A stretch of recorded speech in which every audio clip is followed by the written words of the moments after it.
First, though, holy moly, who knew what happened in the English language debate would have such reverberations in a big French-speaking part of this country? The battle for Quebec votes has been turned on its head. Organizers of last night's English debate are being accused of attacking the province during this question. To Bloc Québécois leader Yves-François Blanchet. For those outside the province, please help them understand why your party also supports these discriminatory laws. The question seems to imply the answer you want. Those laws are not about discrimination. They are about the values of Quebec. And yet religious minorities, sir, cannot progress if they wear their religious gear. Quebec is not recognized as a distinct society. It's been recognized as a nation. So, again, why the discriminatory laws and your support for it, sir? You may repeat as many times as you want that those are discriminatory laws. We are saying that those are legitimate laws. Blanchet was visibly angry post-debate, arguing the question implied Quebecers are racist. Quebec's Premier François Legault then waded in today, demanding an apology and warning voters about their options come Election Day. Be careful. We have 3 leaders now that are proposing to get into Quebec's jurisdiction. We have 3 leaders saying that they may oppose in court the Bill 21. Both the Liberal and Conservative leaders are also condemning the moderator's question today. Not in favor of that particular law. But it is wrong to suggest that Quebecers are racist. As a Quebecer, I found that question really offensive. Quebecers are not racist, and it's unfair to make that sweeping categorization. Okay, what does this mean now in the federal race? Emily Nicolas is a columnist with Le Devoir. She joins us from Montreal. Yves Boisvert, a columnist with La Presse, and he is in Sackville, New Brunswick. Emily, let me start with you and just give us a sense of what this is going to do in terms of who benefits and who doesn't. Okay, so when I listened to this question last night, I cringed in my guts immediately because the response that we're seeing today was eminently predictable. And I'm saying this as a person who's written many times against Bill 21 and who has never hesitated to call it discriminatory. I think that the part of the question that caused the most commentary today was actually caught up in the clip that you chose. But there are dozens of ways in which this question could have been asked differently. For example, if the question had been instead, many people in Quebec have called Bill 21 discriminatory, including Superior Court Judge Blanchard.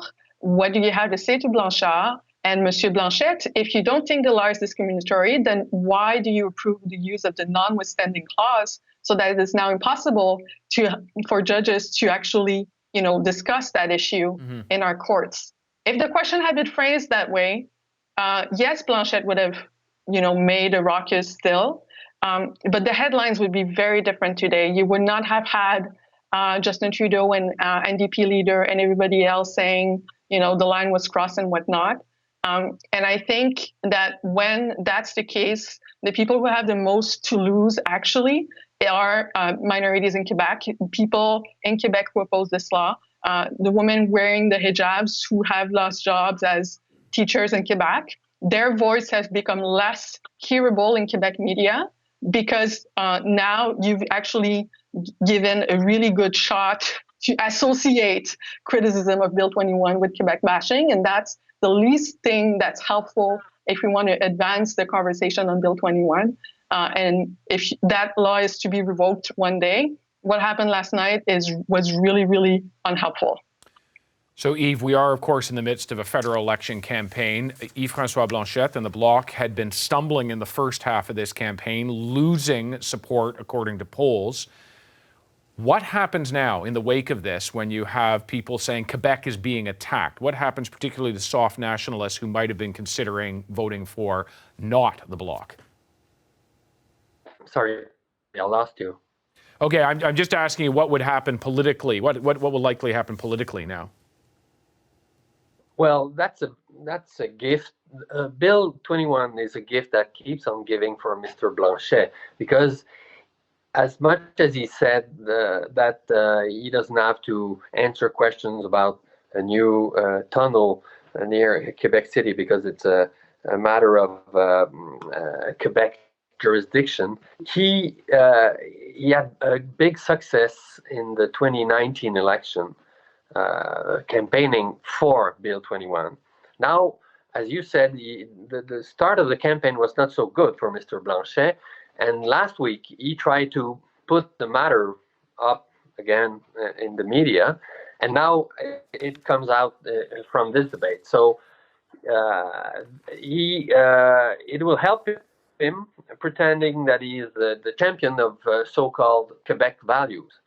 Now we can get into details about, the distinction between the two laws. And as Emily said, one Superior Court judge called Bill 21 discriminatory, nonetheless didn't invalidate it because of the notwithstanding clause. Mm-hmm. As for the other law, which is a way to reinforce language law in Quebec, it's a completely different matter. So the whole thing is very helpful for Mr. Blanchet, and even if Mr. Trudeau tried to dissociate from this comment, the combination of the remarks of Premier Legault, who called on Quebecers to vote against Mr. Trudeau, and the turmoil over this question will help Mr. Blanchet probably. Emily, just briefly, we have talked about Quebec a lot on this program. You look at that Quebec City area where the Conservatives were hoping to take some seats from the Bloc, the Montreal north-south suburbs where the Liberals were hoping to regain some seats for the Bloc. Does this change that dynamic? Well, we'll see what the polls in the next couple of days, if that translates into, actually voting intentions for the Bloc rising, because the other thing that's been happening which is quite historic in a way, is Legault directly mingling in the campaign and saying that a minority conservative government would be best for Quebec. Mm-hmm. And so both of those messages... Of course, he said that before what happened last night. I mean, just a few hours, but everything changed. Yes.